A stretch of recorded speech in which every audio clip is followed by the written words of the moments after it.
justicia y los de justicia. Il vous parle de toi.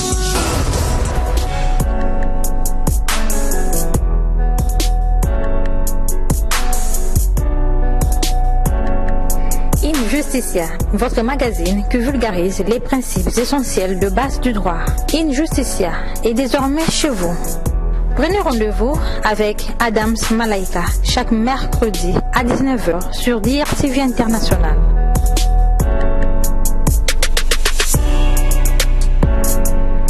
Le cautionnement, il est défini comme étant un contrat par lequel la caution s'engage envers les créanciers qu'il accepte à exécuter une obligation présente ou future contractée par les débiteurs si celui-ci n'y satisfait pas lui-même. L'examen des effets du cautionnement ne se produit qu'en cas de défaillance du débiteur principal. En effet, dans un tel cas, les créanciers poursuivent la caution qui dispose de divers moyens de défense pouvant être opposés aux créanciers. Les cautionnements. Injusticia est là pour vous informer de droit. Très heureux de savoir que vous êtes très nombreux en train de suivre cette émission juridique. Et alors, nous parlerons aujourd'hui sur le cautionnement selon le droit au ADA, avec comme invité Maître Alain Mbouangui, qui est avocat à la Cour, à qui j'ai dit, Maître Alain, bienvenue sur Injusticia. Merci beaucoup, madame, et c'est un réel plaisir d'être invité à votre émission, et c'est avec beaucoup d'enthousiasme que j'ai reçu votre invitation.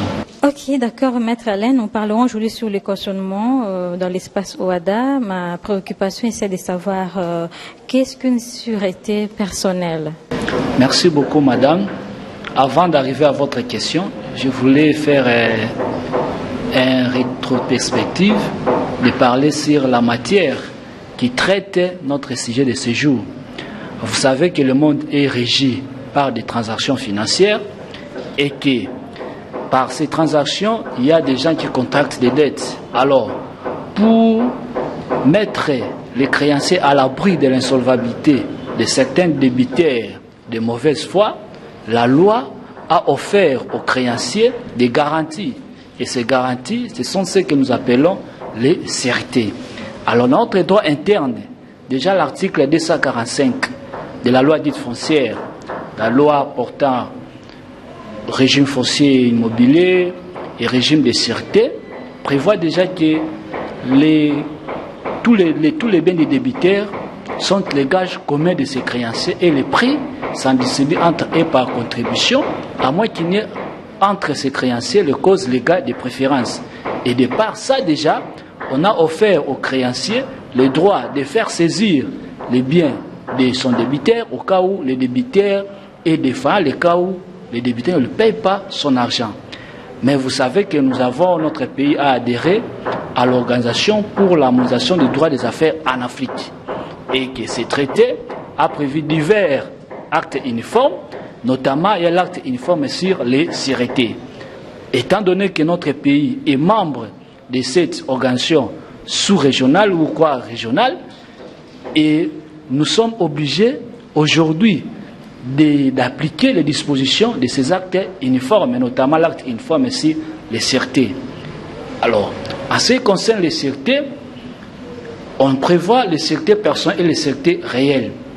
Les sûretés réelles, c'est lorsque le débiteur offre pour garantie l'exécution de l'obligation un bien qui peut être un bien meuble ou un bien immeuble.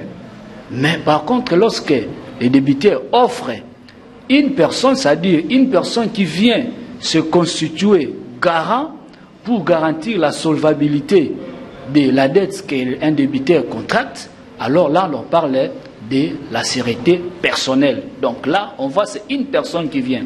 Et cette personne peut être une personne physique, tout comme une personne morale. Alors, parmi les sûretés personnelles, nous avons le cautionnement, et nous avons la garantie autonome ou la contre-garantie autonome, et tant d'autres qui ne sont pas régis par les droits WADA, mais dont notre droit interne est régi aussi. Voilà, maître, vous venez de parler tout à l'heure de biens meubles et le bien immeuble. Je voudrais un peu savoir la différence entre les deux biens. Et en droit, il y a cette différence est complexe. Mais en un mot, je peux dire qu'un bien meuble, c'est un bien qui est là, qui ne peut pas, qu'on peut déplacer, qu'on peut bouger. Par exemple, une voiture, on peut le faire déplacer. On peut le déplacer par une force physique. Alors qu'un bien immeuble, comme le mot le dit, immeuble, c'est celui qui y est incorporé sur les sols ou sur la terre, qu'on ne peut pas bouger ou qu'on ne peut pas déplacer sans en détruire. Et c'est ça un peu la différence. Par exemple, quels seraient des exemples appropriés? Des exemples à ce qui concerne les immeubles. Nous avons par exemple les immeubles, parce qu'il y a les immeubles en droit, il y en a aussi beaucoup. Nous avons les immeubles par nature, qui sont constitués des sols et des sous-sols. Et c'est le patrimoine exclusif de l'État dans notre pays. Et nous avons les immeubles aussi par incorporation, les immeubles par incorporation, c'est-à-dire tout ce qui est inhérent au sol. Dans toutes les maisons que nous construisons, sont les immeubles par incorporation. Mais aussi, nous avons des immeubles de par la destination. Donc, des biens meubles qu'on a rendus immeubles par leur destination.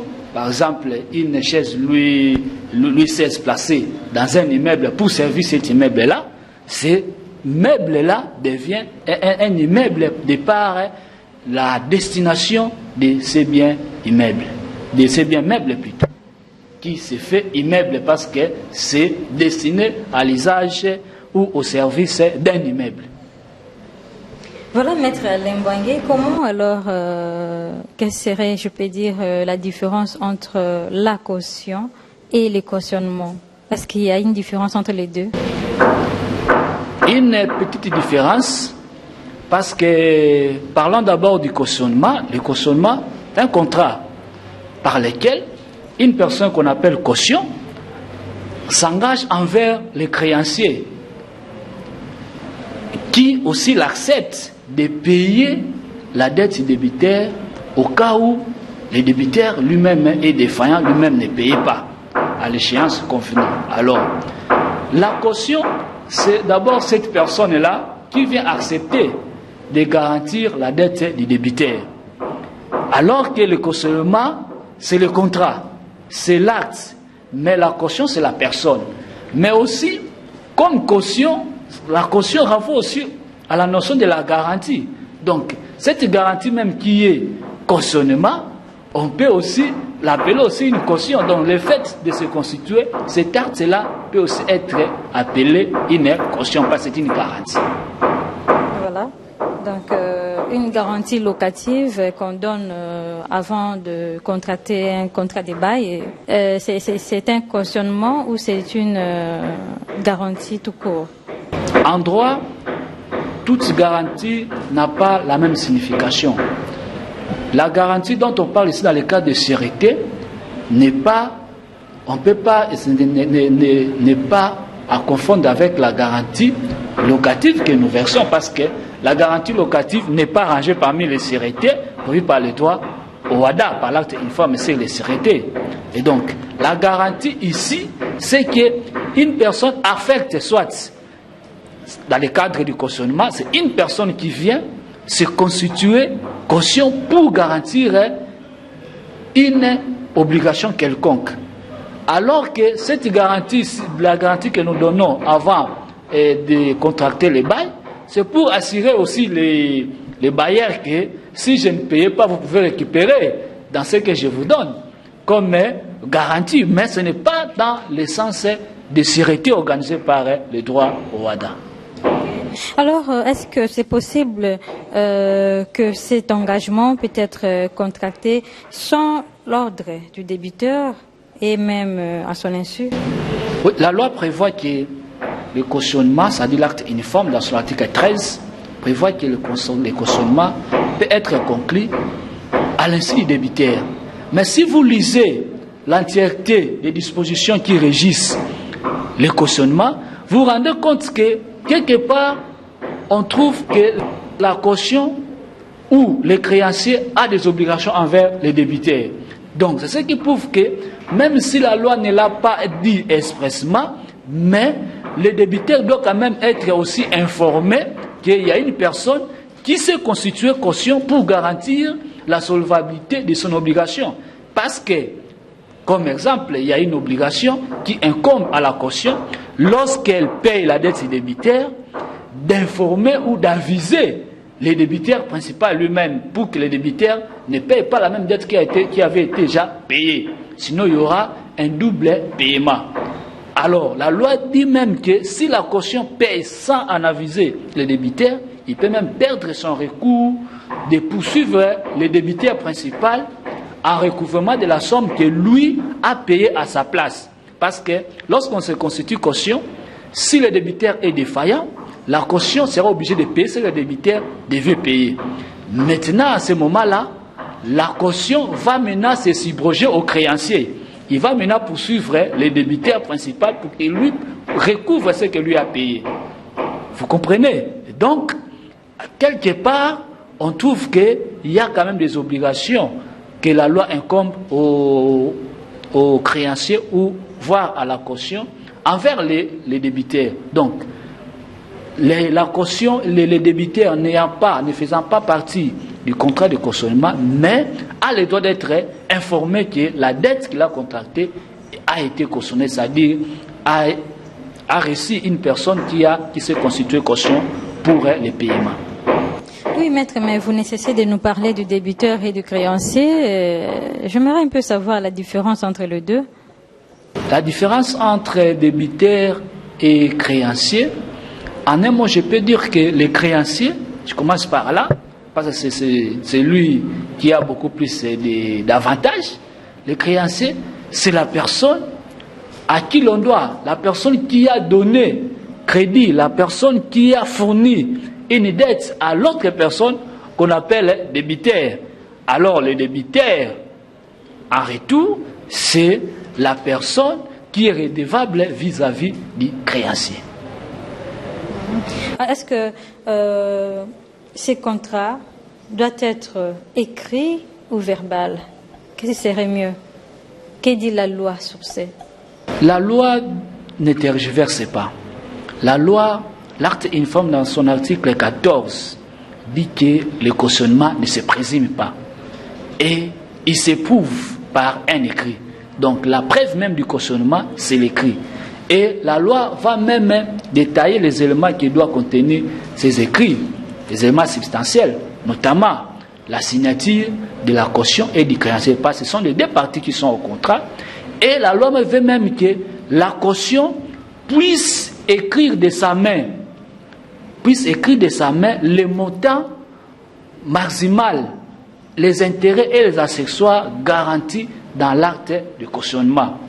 Alors, en ce moment-là, on peut dire que la caution a effectivement exprimé sa volonté parce qu'il doit mettre des mentions de sa propre main et des mentions manuscrites. Alors la loi aussi a précisé qu'il doit les mettre en chiffres, c'est-à-dire les montants doivent être exprimés en chiffres et en lettres.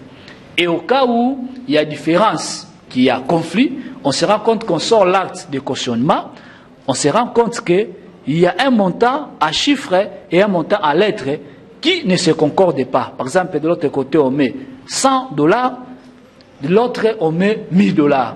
Alors, la loi veut que le montant exprimé à lettres soit pris en considération. Voilà, alors qu'arrivera-t-il à la caution qui ne sait pas écrire? Lorsque la caution ne sait pas écrire, la loi prévoit que cette caution sera assistée de 2 témoins. Ces 2 témoins ne seront pas là pour faire ce que la caution devait faire, c'est-à-dire écrire à sa place. Ces 2 témoins seront là pour certifier l'identité de la caution. En certifiant l'identité de la caution, ils seront aussi là pour préciser à la caution les termes et même les effets de l'acte qu'il est en train de poser ou de l'acte qu'il est en train de faire entre lui et les créanciers. Donc, il sera assisté de deux témoins qui seront là pour certifier son identité et le préciser des termes et des effets de l'acte qu'il est en train de poser. Voilà, Maître Alain, alors quelles sont les conditions à réunir pour conclure ces contrats? Pour conclure ces contrats, comme tout contrat, notre loi interne, le Code des obligations, prévoit les conditions de validité d'un contrat. D'abord, ces conditions doivent être réunies.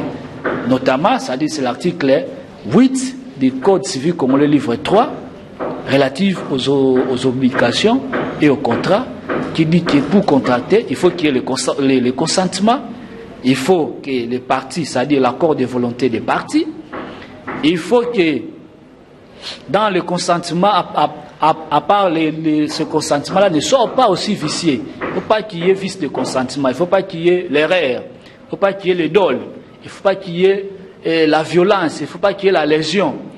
Et puis, à part le consentement, nous avons la capacité ou le pouvoir même de contracter. C'est-à-dire, la personne qui vient dans un contrat de cautionnement doit aussi être capable juridiquement, c'est-à-dire, il ne peut pas être un mineur ou un interdit. Il doit être incapable, un majeur qui a ses facultés mentales en place. Et en ce qui concerne la capacité, le problème se pose pour les personnes morales.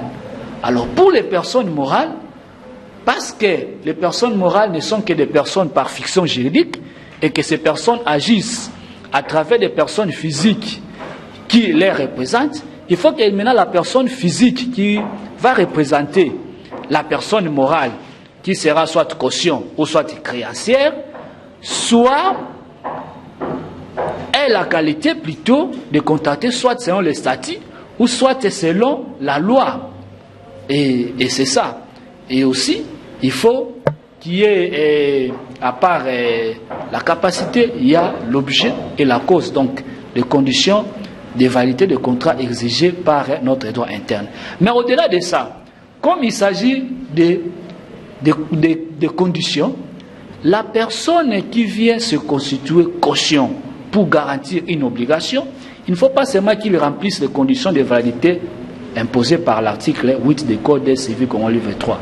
La personne qui vient se constituer caution doit aussi présenter des signes de solvabilité. Les signes de solvabilité s'apprécient en quoi? Parce qu'il garantit une obligation. Au cas où le débiteur ne paye pas, lui va payer. Les créanciers vont s'assurer en quoi? Va s'assurer à ce que la caution a comme patrimoine, à ce que la caution a comme bien meuble et immeuble. Parce que si le débiteur est défaillant, le créancier va poursuivre la caution. En poursuivant la caution ne va pas faire arrêter. Et le créancier plutôt ne va pas faire arrêter la caution, mais il va voir ce que la caution a comme patrimoine, comme bien meuble et immeuble qui peut faire saisir pour vendre et se faire payer. Alors, que fera les débiteurs lorsque la caution reçue par les créanciers, volontairement ou en justice, est devenue ensuite insolvable? Si la caution devient par la suite insolvable, la loi prévoit aussi que le débiteur doit fournir une autre caution. Une autre personne doit se présenter pour couvrir cette obligation-là. Et s'il n'y a pas une autre personne qui doit couvrir cette obligation, la loi dit que le débiteur doit chercher une autre sûreté à fournir à son créancier, qui peut être une sûreté réelle, ou un gage, ou l'hypothèque. Mais dans ce cas aussi, il faudra que lorsque le débiteur contracté cette obligation principale avec son créancier et que ça soit stipulé ainsi. Avant de contracter, avant de te donner crédit, il faut qu'il y ait une caution. Si ce n'était pas une obligation dans le contrat principal, alors là on peut passer outre. C'est ce que dit la loi. Si c'était dans le contrat principal que avant de contracter, avant de te donner crédit, tu dois me fournir une caution, alors là si la caution devient défaillante, alors qu'il n'a pas encore payé la dette, s'il devient insolvable, alors le débiteur est obligé de fournir au créancier une autre personne qui va se constituer caution, ou encore fournir au créancier une autre sûreté réelle, un gage ou l'hypothèque par exemple. une justicia. Et voilà, une justice en continue, toujours sur notre thème du jour, les cautionnements dans l'espace OADA, avec comme invité Maître Alain Mbouangui, avocat à la Cour. Alors, Maître Alain, je reviens à vous.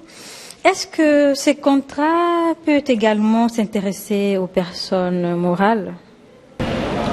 Oui, effectivement, je l'ai dit, les personnes morales, d'ailleurs, les personnes morales, dans la plupart des cas de société, ne fonctionnent que sur base de crédit. Alors, on ne peut pas leur refuser de contracter le contrat de cautionnement parce que ça facilite la circulation des capitaux.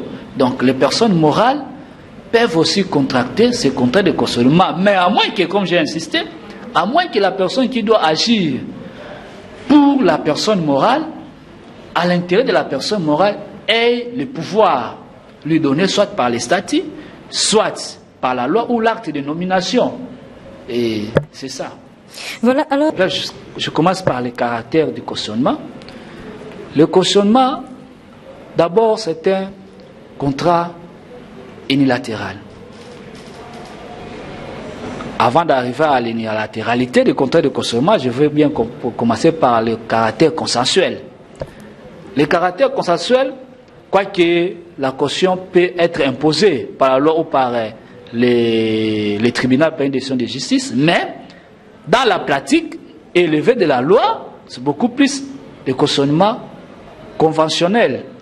Donc, le cautionnement a un caractère d'abord consensuel. Il faut qu'il y ait l'accord de volonté entre la caution et les créanciers. Donc, il faut qu'il y ait ce qu'on appelle en droit, en latin, le mutuus consensus. Il faut qu'il y ait cet accord de volonté. À part le caractère consensuel, le cautionnement a aussi un caractère unilatéral.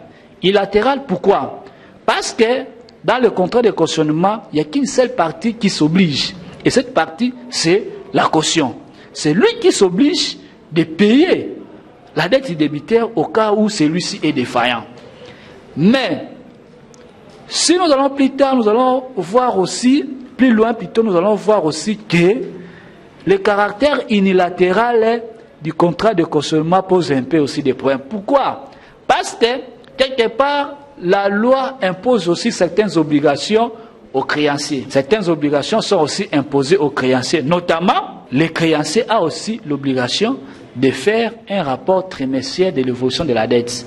Donc, si le débiteur a payé trimestriellement, il doit faire à la caution et ces rapports. Donc, c'est une obligation aussi pour les créanciers. Donc, au début, nous avons dit que c'est la caution qui s'obligeait, mais quelque part, nous disons que la loi impose aussi quelques obligations aux créanciers, notamment celle de faire un rapport trimestriel à la caution.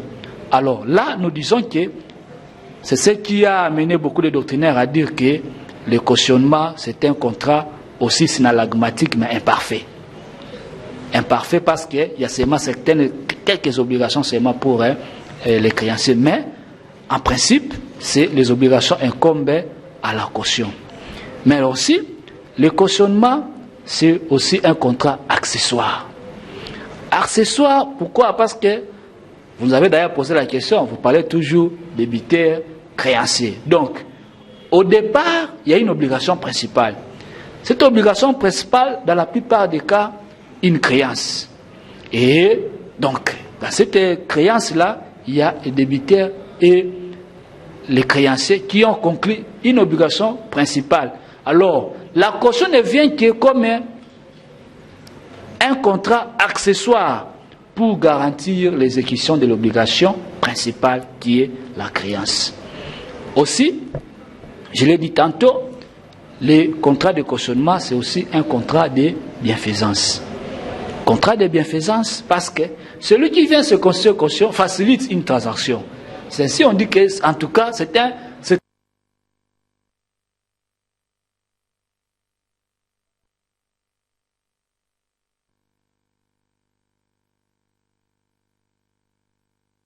Mais cela n'est pas aussi exclu que le cautionnement soit à titre onéré. Alors, en ce qui concerne les sources du cautionnement, le cautionnement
n'avait pas payé la totalité du montant convenu pour la vente d'un immeuble et que après avoir terminé de payer, il y a trouble de jouissance.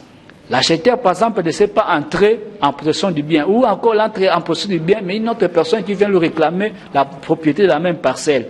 Alors là, il y a trouble de jouissance. La loi garantit à cet acheteur de ne plus continuer à payer les montants parce qu'il y a moins que les vendeurs puissent lui fournir une caution. Donc voilà là un des cas de figure d'une caution légale. Voilà, maître, nous sommes déjà arrivés. Quel peut être votre résumé en lingala? Que pouvons-nous comprendre en conclusion? Merci beaucoup, madame. Si je peux parler en lingala et que je dirais au public et à tous les opérateurs économiques qui nous suivent, le monde des affaires est régi par des crédits.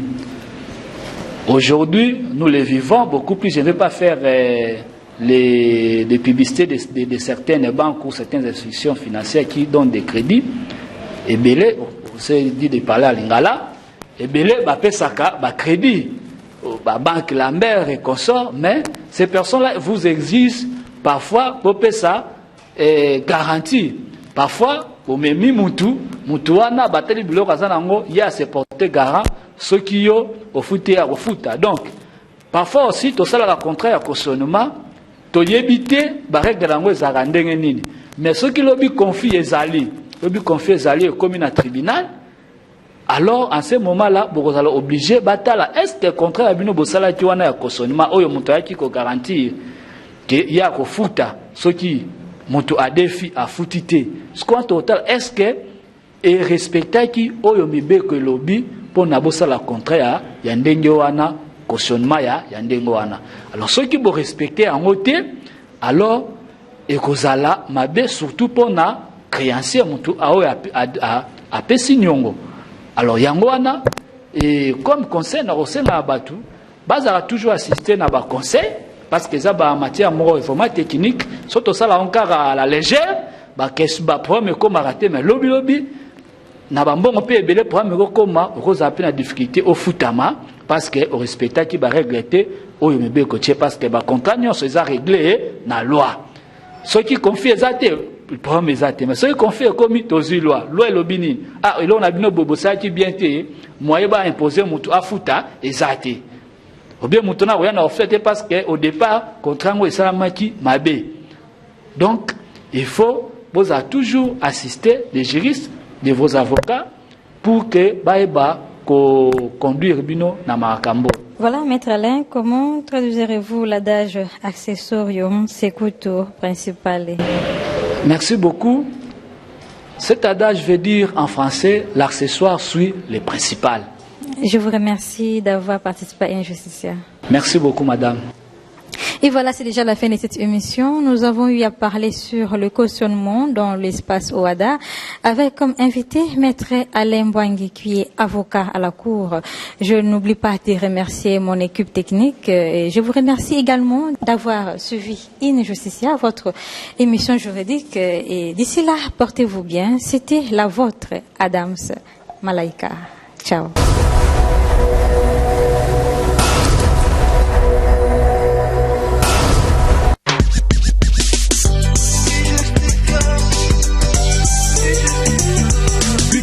Innocents se retrouvent condamnés, puis sa vie à leurs doigts parce qu'ils sont ignorants.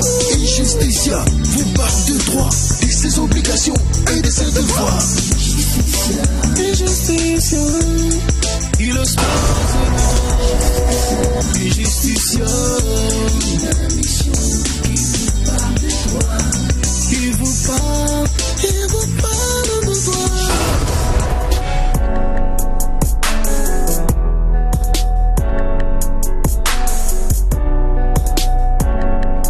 Injusticia, votre magazine qui vulgarise les principes essentiels de base du droit.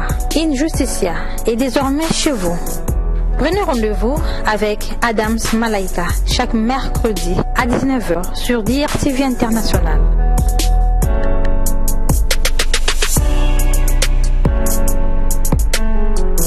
8 mars, journée internationale de la femme.